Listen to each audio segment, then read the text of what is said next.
So welcome to day 4 of my self-isolation. There isn't any recording from day 3 because I just had medical appointments and they really wiped me out. So in day 3 I had my blood tests at my doctor's and a vitamin B12 shot and a general checkup with blood pressure and all that, just so that we have a baseline to go from in case I do get sick. These are also routine things for me, so it was a routine slash double checking appointment. But I was really tired afterwards, so I pretty much just had a giant nap yesterday. I'm just packing up my stuff ready to go, because we're going to have to drive back up to my place today, which is a big old drive. So I just packed up and took my medication.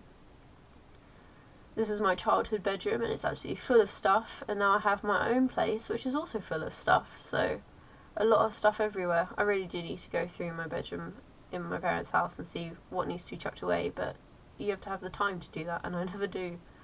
So after the car ride, my back really hurt, so I just lay down for a bit. I had some painkillers, and they ended up knocking me out for a nap. So here, Josh wanted to just see what I had on my Pokedex, because I'm nearly done with it. So I'm just showing him about it. It was a pretty stressful trip down because we weren't 100% sure if I was going to be able to come back up, if my doctor would want me to stay down there, or if the government would do a lockdown before I got back. But I managed to get back up okay, and here's Zebby. Always wants to be in the middle of the attention, does Zebby. Even though he's 14, he's a complete and utter attention hog. Always wants attention. So we just sat like that for a while. It's been a really stressful time currently. And then we're on to dinner, and there's a new dog. That's Penelope. She came up with me because Mum and Dad are both still at work, so it would be easier for her to be with me as I'm at home. So tonight I'm making chicken soup, or as we call it in my family, chicken gloop. It's changed over the years. It's not exactly what it used to be, but this is basically the soup I lived off when I was really ill with my Crohn's disease. So it's perfect for if you're feeling a bit under the weather, and I wasn't feeling particularly great. So I just chopped up the leftover half onion, and I'm doing some mushrooms. Normally it doesn't have mushrooms in it, but Josh likes mushrooms, so I put them in there. So I'm just peeling my mushrooms. So this soup originally doesn't have half of these ingredients in it. Just had onion, leek, carrot, and then chicken. And I used to take it to school when I was on a very limited diet. And my geography teacher, Mr. Reed, called it primordial soup. It didn't look amazing, but it is delicious. It's changed a lot, but I like it. Josh now likes it, now I've changed it. My old flatmate loved it. It was her immediate thing she asked for. So I'm just peeling the carrots and being hassled by the dogs because they want their dinner. My nap went on a lot longer than I intended it to once I got home from my parents, so it's quite late and they're quite hungry, so I'm just trying to get everyone's dinner on quickly. But prioritising my dinner first, obviously. Penelope is on a slightly different diet to Zebedee, whereas Zebedee is on a very traditional diet, like what I would think is a traditional diet for dogs, not necessarily a good diet, which is canned food and like a pre-made biscuit. Though Penny gets a pre-made biscuit, she's on raw, well not raw, she's on fresh, because she does get cooked items due to the fact that she has pancreatitis. So her diet is a little bit more complicated, and having two dogs on completely different diets is quite difficult. But Zebedee refuses to eat the stuff that Penelope is given, and I can't give Penelope the stuff that Zebedee will eat, so we just kind of have to give them all different stuff. So I'm putting butternut squash in the soup today. I really like butternut squash. I know a lot of people think it's really hard to deal with or prep, but I've never had problems peeling it or anything like that. I mean, I'm having a bit of a problem today because I'm just all butterfingers and I'm constantly dropping anything, but I like butternut squash. I'm trying to grow some this year, but I don't think it's going to work because the seeds haven't done anything and they've been in the seed trays for like 4 weeks, so we'll see how it goes. So I'm just prepping my butternut squash. I'm going to cube it all up. It doesn't need to be like neat pieces or particularly small, but you do want to break everything up a little bit just to make cooking time a bit quicker. So I'm peeling it, and I just use a normal peeler. I know some people like insist on using a sharp knife, that's how my dad does it. But I think a peeler is just much more efficient. and easier. I really don't understand the fuss about butternut squash being difficult. But there we go, peeling my butternut squash, and then I'm going to cube it up. I don't bother I take the seeds out, but I don't bother taking all the stringy bits out because it just all cooks down. Even if I was roasting it, I wouldn't bother taking that stuff out. I mean, you could always keep the seeds aside if you want to plant them, or I guess you could roast them, because they're just pumpkins, essentially. So now I'm getting everything on to cook. So I'm putting 4 whole cloves of garlic in. You don't need to chop them up, it's all going to cook up together. My mushrooms and my onions. Penny's very excited because she thinks that this might be her dinner, which she is much mistaken in that. Sorry, my camera was struggling to focus today. Give it all a stir about, let that all soften. And then you need to add your root vegetables, so whatever you want to add. But a good base is carrot, and then add to that. So I'm obviously doing carrot and butternut squash, and give that a little bit of a stir around. I've just seen that there's a seed in that bit I just put in. And then chicken. You could try it with other meats, but I've only ever done it with chicken. And then you need to cover it with boiling water. So you need to put enough water in to cover the chicken, which I didn't do. That's what you're meant to do. And then 2 stock cubes, and I put a bit of saffron in. Normally I'd say a chicken stock cube and a vegetable stock cube, but I only had beef, so that's what I did. And then put a lid on it and leave it for 30 minutes.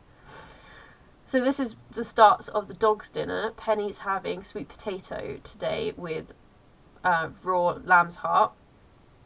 So I'm chopping the ends off just because some of the sweet potatoes were a bit manky, and then I suddenly realised there was absolutely no need for me to peel that sweet potato because it was for the dogs. So I'm just chopping up the other one because I'm trying to get everything done quickly. So I'm doing 2 because Zebby will eat root vegetables if they're cooked. So I'm going to give him some mashed up sweet potato as well, just to help, because I can start bulking his diet back up now Penny is back, because he wouldn't eat sweet potato if I gave it to him without Penny around. But the threat of Penny eating his dinner increased it. So Penny gets 50 grams of raw vegetable as well. So today she's getting spinach, and then she's having a whole lamb's heart. I usually try and do like 250 grams of protein, 100 grams of roughage, and then 50 grams of roughage, and then 50 grams of starch.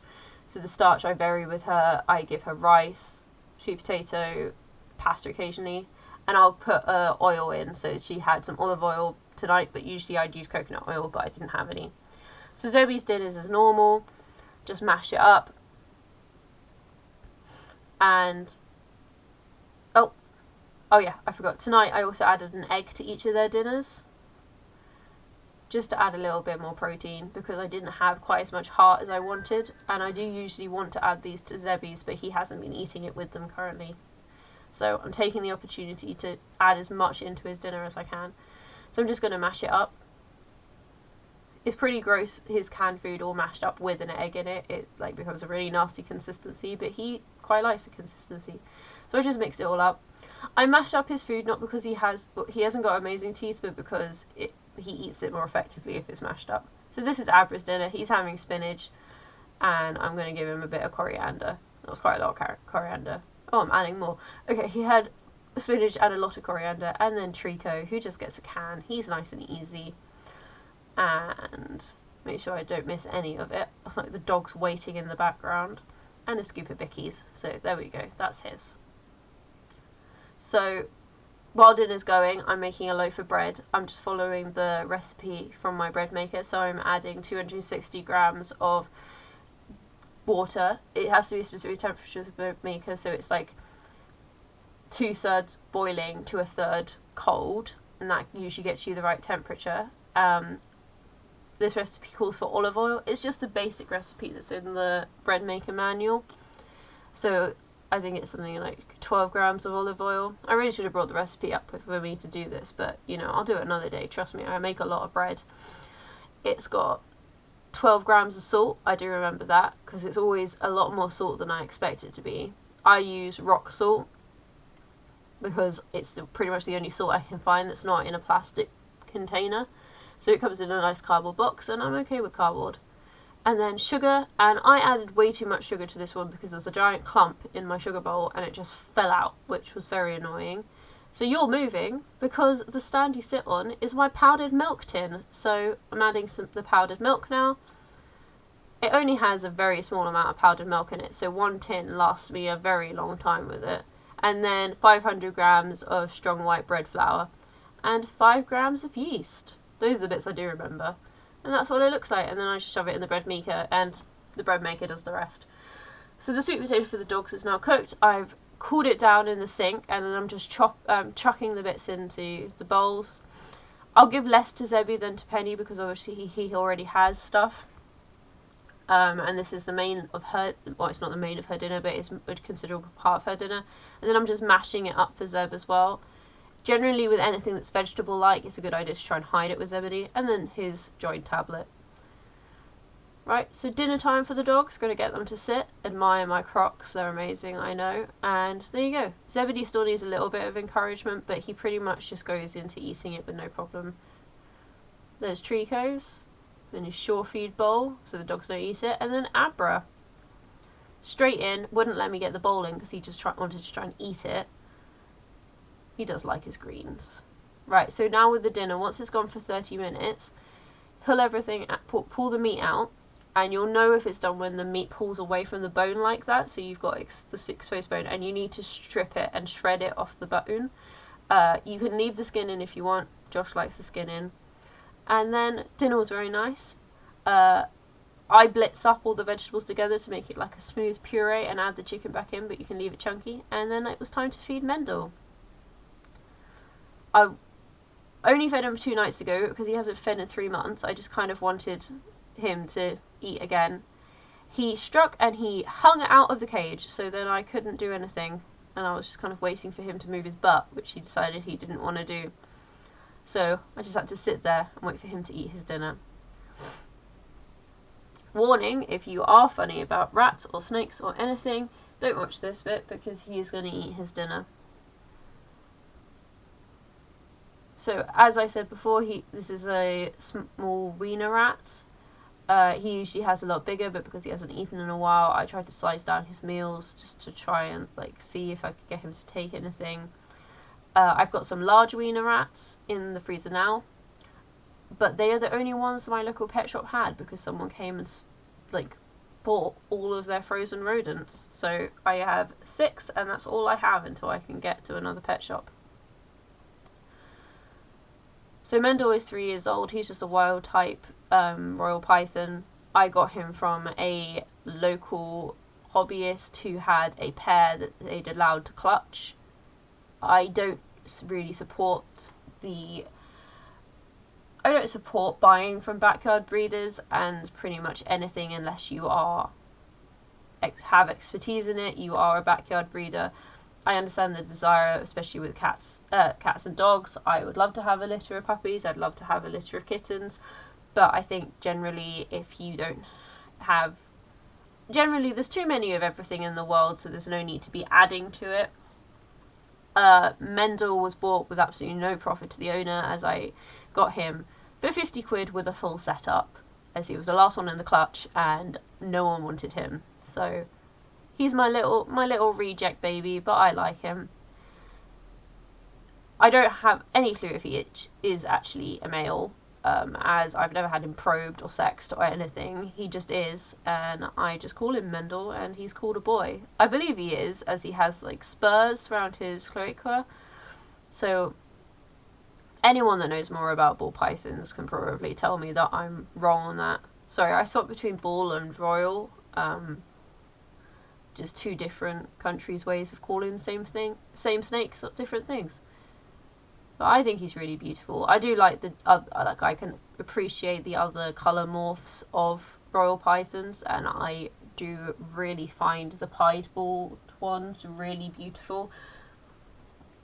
But I think that he's gorgeous with his natural colours, and I'm so pleased he's eating because it really, really worried me that he wasn't.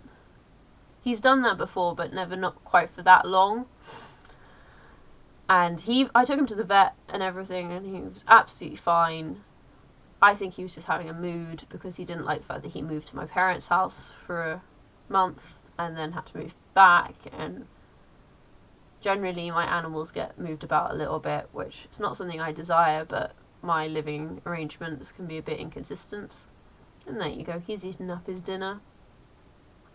Considering he hasn't eaten for a few months, he then immediately looks at me and goes, right, where's the second rat?